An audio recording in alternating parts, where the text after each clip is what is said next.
গতকাল বেশ কয়েকটা গুরুত্বপূর্ণ ইতিবাচক ঘটনা ঘটে গেছে যা আমাদের রাজনৈতিক বিজয়ের কাছাকাছি নিয়ে গেছে। প্রথম কাজ, প্রধান উপদেষ্টার আয়নাঘর পরিদর্শন। কেন এটা গুরুত্বপূর্ণ আসেন বুঝে দেখি।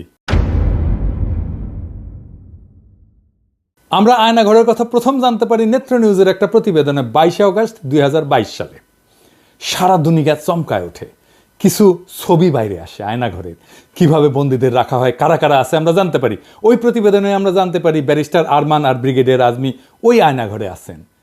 ওই মৃত্যুপুরী থেকে বেঁচে ফিরে আসেন একজন ভাগ্যবান সেনা অফিসার কর্নেল হাসিনুর রহমান। উনি আমাদের জানান এই ব্রিগেডিয়ার আজমি এবং আরমান বেঁচে আছে, ওইখানেই আছে। এইখানে শুধু আটকায় রাখা হইতো না, নির্যাতন চালানো হইতো। আপনি জেলে যান অপরাধ কইরা, কিন্তু জানেন আপনি কবে ছাড়া পাবেন, আপনার পরিবার জানে আপনি কোথায় আছেন, আপনার আইনজীবী আপনার পক্ষে সওয়াল জবাব করতে পারে আদালতে, আপনার পরিবার আপনার সাথে দেখা করতে পারে, আপনি জেলে বই পড়তে পারেন, নামাজ পড়তে পারেন, খেলাধুলা করতে পারেন, গল্প করতে পারেন, অসুস্থ হইলে চিকিৎসা নিতে পারেন, ওইখানে হাসপাতাল আছে, ভালো মন্দ খাইতে পারেন। এখানে কিছুই নাই, কোনো বিচার নাই, শুধু পশুর মতো আটকায় রাখা। আর এটা কোথায়? ক্যান্টনমেন্টের ভেতরে। নেত্র নিউজের প্রত্যেকটা বর্ণ সত্যি ছিল। এটা ছিল হাসিনার গোপন বন্দিশালা, যাদের কোনোভাবেই আইনত কারাগারে রাখা যায় না, দণ্ড দেওয়া যায় না, তাদের এই আয়না ঘরে রাখা হইতো। আমরা জানতাম একটা আয়নাঘর আছে, কিন্তু অবিশ্বাস্য হইলেও আমরা জানছি একটা না, 700 থেকে 800 এরকম গোপন বন্দিশালা ছিল। বাংলাদেশে যত আয়নাঘর আছে প্রত্যেকটা খুঁজে বের করা হবে।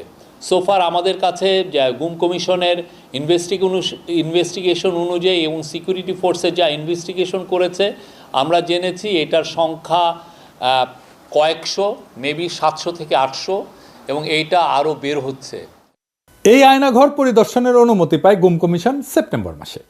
3রা অক্টোবর আমরা জানতে পারি অনেক আলামত মুছে ফেলা হয়েছে, ভেঙে ফেলা হয়েছে দেওয়াল, রং করা হয়েছে নতুন কইরা। দেওয়ালে বন্দিরা অনেক কিছু লিখে রাখছিল, আমরা কিছু কিছু দেখতে পাচ্ছি এখনো আছে। তাদের কষ্টের কথা, তাদের যন্ত্রণার কথা লিখে রাখছিল, সেটা মুছে দেওয়া হয়েছে। জানুয়ারি মাসের 19 তারিখ সিদ্ধান্ত হয় প্রধান উপদেষ্টা যাবেন পরিদর্শন আয়নাঘরে। তারিখ ঠিক হয়েছিল 3রা ফেব্রুয়ারিতে পরিদর্শন হবে, কিন্তু সেইটা স্থগিত হয়। 5ই ফেব্রুয়ারিতে নেত্র নিউজই জানায় আর্মির চাপে এই পরিদর্শন হচ্ছে না। সংবাদে ছাপা ওয়াকারুজ্জামান বহু আকাঙ্ক্ষিত এই শক্ত গুরুত্বপূর্ণ কাজটা করতে প্রধান উপদেষ্টাকে বাধা দিছে। এখনো সে গুম খুন নির্যাতনকারী ডাকাত প্রকৃতির দুর্বৃত্ত সেনা কর্মকর্তাদের পক্ষ নিয়ে প্রফেসর ইউনূসের সরকারের উপর নানা ধরনের বেআইনি এবং অন্যায্য অন্যায় চাপ সৃষ্টি করে যাচ্ছে এবং ভয়ভীতি দেখাচ্ছে। আয়নাঘরের বন্দি আজমি সাহেবকে ডেকে নিয়ে গেছিল ওয়াকার সাহেব, বলছিল স্যার এটা নিয়ে কথা বললেন না, আর্মির বদনাম হবে। আপনার কি দরকার স্যার, আপনি বলেন। তারপরে একটা কাজ করা হয়েছিল, জাতিসংঘের সাপোর্ট আনা হয়েছিল, আর্মি চিফ যেন এই চাপ অনুভব করে সেনাপ্রধানের সাথেও দেখা করছিল, কাম হয় নাই। টিএফআই যে আয়নাঘর ছিল ওইখানে প্রসিকিউশন টিম ভিজিট করতে গেছিল কিছুদিন আগে। যেদিন যায় সেদিন সেখানে একটা বালতিতে 5টা তাজা শক্তিশালী টাইম বোমা রাখা ছিল। প্রসিকিউশন টিমের একজনের চোখে ভাগ্যক্রমে বাড়ায় থাকা একটা তার চোখে পড়ে, তাই কোনো দুর্ঘটনা ঘটার আগেই সেই বোমাগুলোকে নিষ্ক্রিয় করা হয়। এতই শক্তিশালী ছিল সেই বোমা যে পুরা বিল্ডিং উড়ে যাইত।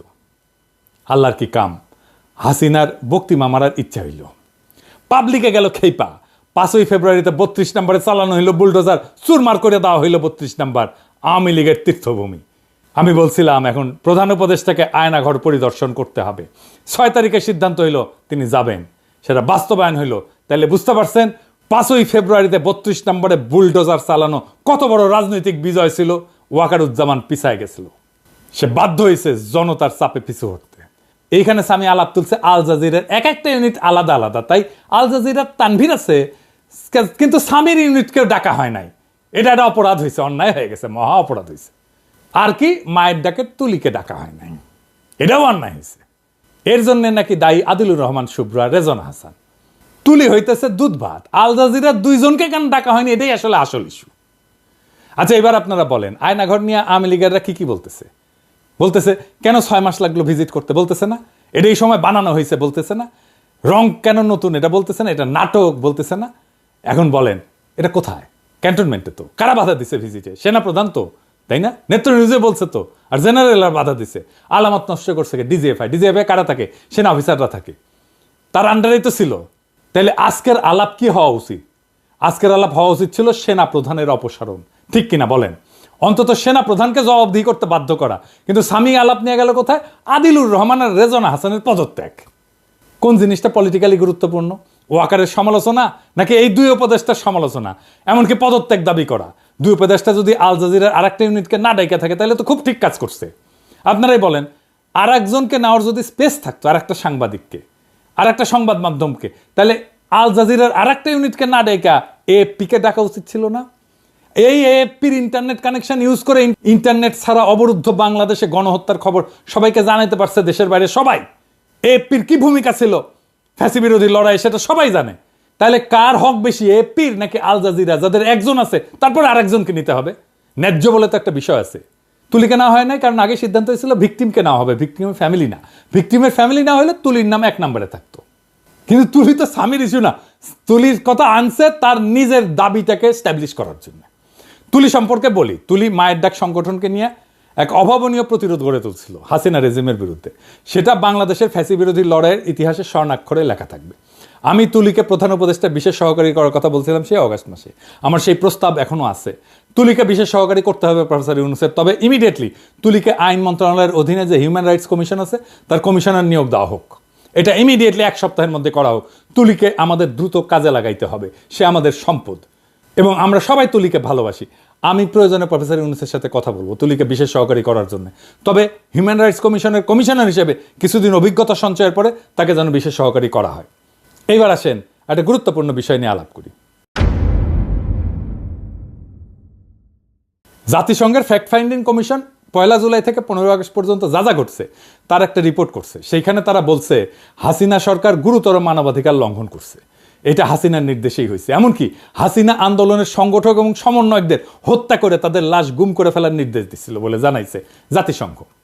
তবে এই রিপোর্টের 7 নম্বর পয়েন্টটা খুব গুরুত্বপূর্ণ। ইংরেজি যেহেতু কইছে তাহলে ঠিকই কইছে, কিন্তু আমি বাংলা করে কইতেছি।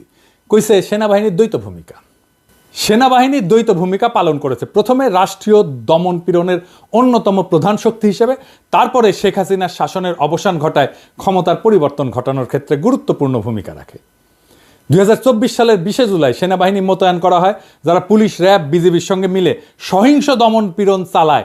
সেনারা বিক্ষোভকারীদের উপর সরাসরি গুলি চালায়, আমরা ভিডিও দেখছি, যার ফলে বিচার বহির্ভূত হত্যাকাণ্ড ঘটে এবং গণগ্রেপ্তার অভিযানে চালানোর জন্য একটা আড়াল সৃষ্টি করে পুলিশ বাহিনীকে। প্রাক্তন সিনিয়র কর্মকর্তাদের সাক্ষ্য অনুযায়ী সেনাবাহিনী হত্যাকাণ্ড সম্পর্কে অবগত ছিল এবং এটা প্রতিরোধের কোনো পদক্ষেপ নেয়নি।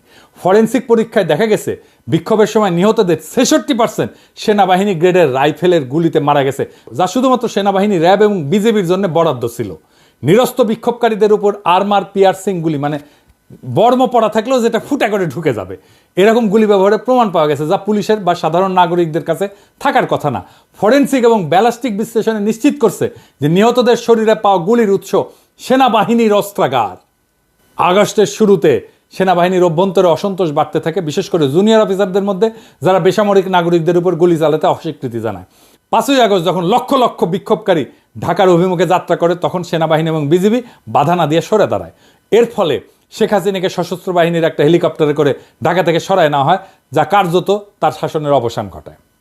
আয়নাঘর আর হাসিনার করা খুনের 66% মিলিটারি গ্রেডের অস্ত্র দিয়ে হওয়ার 2 ঘটনায় সেনা প্রধান পড়ছে চাপে। এখন সেনা প্রধানকে বাঁচাইতে আসছে, সামি আসছে বাঁচাইতে। সেনা প্রধান আর ডিজিএফআই এখন একটা আড়াল দরকার ছিল, যার পিছনে সে লুকাইতে পারে। সামি একটা তুচ্ছ বিষয় নিয়ে সেনা প্রধানের দায়কে আড়াল করে দিল। যেই সময় সবচেয়ে বেশি সমালোচনা হওয়া উচিত ছিল আয়নাঘর আর মিলিটারি গ্রেডের অস্ত্র দিয়ে গুলি করে বিক্ষোভকারীদের হত্যা করার সেনা প্রধানের ভূমিকা নিয়ে, সেই সময় দাবি করা হচ্ছে আদিলুর রহমান শুভ্র আর রেজনা হাসানের পদত্যাগের। কারণ আল জাজিরার শুধু একটা ইউনিটকে ডাকা হয়েছে, 2টা ইউনিটকে কেন ডাকা হয় নাই? এই প্রসঙ্গে আমার একটা মজার একটা কৌতুক মনে পড়লো, স্বামী কিছু মনে করেন না। এক ছোট বাচ্চা শার্ট কিনবি, তো বাপে কইছে বাবা শার্ট কিনবো। তা বাপ কইছে যে বাবা আমি তো যাইতে পারবো না, তোমাকে টাকা দিলে তুমি কিনতে পারবা। হ্যাঁ কিনতে পারবো। 100 টাকা দিছে।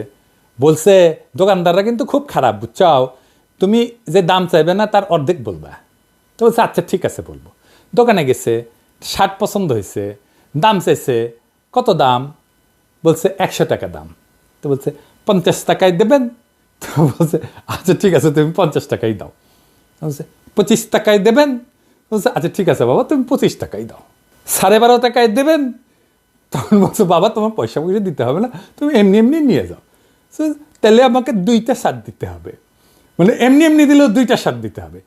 এই হইতেছে স্বামীর আবদার। আল জাজিরার 2জনকে নিতে হবে, একজনকে ডাকলে হবে না। আপনার অ্যাক্টিভিজমের একটা গুরুত্ব আছে, আপনি একটা কিছু বললে দেশের মানুষ গুরুত্ব দেয়, তাই এই শক্তিকে আপনার দায়িত্বের সাথে ব্যবহার করতে হবে। আপনি দুম কইরা ইজাজের নিয়োগের বিরুদ্ধে লিখে দিলেন। আমি কিন্তু এই পজিশনের জন্য, এই ডিসিসির প্রশাসক পজিশনের জন্য আপনার কাছে একটা রিকমেন্ডেশন চাইছিলাম, আপনি দিছিলেন না একজন, কি মনে আছে নিশ্চয়ই, কিন্তু আপনি যার নাম রিকমেন্ড করছিলেন ওনার নাম আপনি রিকমেন্ড করতে পারেন না। এটারে বলে কনফ্লিক্ট অফ ইন্টারেস্ট। এজাজ ভালো ছেলে, দক্ষ আর উদ্যমী ছেলে, ফ্যাসিবাদের বিরুদ্ধে লড়াই করা ছেলে, একজন সলিড ছেলে, ওরে আপনি যে ডিসক্রেডিট করলেন, ও কাজ করার উৎসাহ পাবে, ওর মনটাই তো ভেঙে দিলেন প্রথমে শুরুতে। বিশ্বাস করেন, এজাজের জায়গায় যদি আমি হইতাম না, আমি জয়েনই করতাম না। শুভ্রভাইয়ের জায়গায় যদি আমি হইতাম, আমি স্ট্যাটাস দেওয়ার 5 মিনিটের মধ্যে পদত্যাগ করে দিতাম। দুর্বল করলাম না তোর উপদেষ্টাগিরি। সত্যি করে বলেন তো, এজাজকে কি আপনি চিনেন যে সে কি কি করে? প্রফেসর ইউনূসের সরকারের অনেক দুর্বলতা আছে, ব্যর্থতা আছে, কিন্তু এটা তো আপনার শত্রু সরকার না। আমাদের সরকারের সমালোচনা করতে হবে, আমি মানা করতেছি না, কিন্তু সমালোচনার লক্ষ্য হবে সরকারকে যেন গতিশীল করা যায়, সরকারকে যেন বিপ্লবী চরিত্র ধারণ করতে সাহায্য করা যায়। 5ই ফেব্রুয়ারির পরে যে নতুন সুযোগ তৈরি হয়েছে, সেই সুযোগকে আমাদের কাজে লাগাইতে হবে, যেন আমরা ফ্যাসিবাদের অবশেষকে আরও বেশি দূর করতে পারি। প্রফেসর ইউনূসের সরকারের অদক্ষতা আছে, কিন্তু আন্তরিকতায় কোনো ঘাটতি নাই। আমি সবাইকে আহ্বান জানাবো, সরকারকে শক্তি যোগান, সরকারকে দুর্বল কইরা তার মনোবল ভেঙে দেওয়ার চেষ্টা করবেন না। অনেক সমস্যা আছে আমাদের সামনে। পরিশেষে ভলকার তুর্কের কথায় আসি। উনি বলছেন কোনো রাজনৈতিক দলকে নিষিদ্ধ করা উচিত না। ইংরেজি যেহেতু কইছেন, ঠিকই কইছেন তাইলে। তবে আওয়ামী লীগ তো রাজনৈতিক দল না, ওইটা একটা মাফিয়া সংগঠন। ওরে আমরা নিষিদ্ধ করব না, আর না, অবশ্যই না, আমরা নিষিদ্ধ করার লোকই না, আমরা অত খারাপ লোক না। ওরে আমরা নিশ্চিহ্ন করে দেব ইনশাল্লাহ। ইনকিলাব জিন্দাবাদ।